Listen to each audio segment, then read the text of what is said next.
这头母骡怀胎1年，竟产下一只四不像怪物。主人追根溯源，发现它曾和野驴有过一夜风流。专家知道后大惊失色，要求主人立刻上交。这到底是怎么回事？事情发生在云南，老刘发现自家的母骡子性情大变，不仅无故嘶叫，还经常用蹄子刨地，甚至会对主人做出一些威胁性动作。这让老刘非常不安。这头骡子他已经养了5年了，此前一直勤勤恳恳、兢兢业业，面对主人极为乖巧，从未有过这样情况。老刘还记得5年前，他因为年纪渐长，不再适合重体力劳动，于是决定买一头牲畜来帮忙。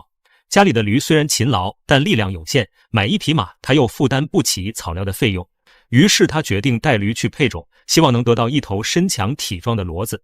经过精挑细选，他找到了一匹雄壮的黑马，两者成功配种后，一头母骡便诞生了。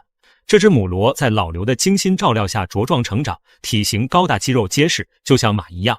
有了母骡的帮忙，老刘的生活越过越红火，他每天都庆幸自己有这么一头好帮手。然而就在最近，这头一直乖巧听话的母骡突然变得焦躁起来，老刘对此感到束手无策。难道骡子也有叛逆期吗？这时邻居的一席话解答了他的疑惑。云南母骡意外发情，竟与一只野驴交配，仅1夜便让母骡受孕，最终诞下一头四不像怪物。邻居提醒老刘，母骡的这些异常行为是发情期的表现。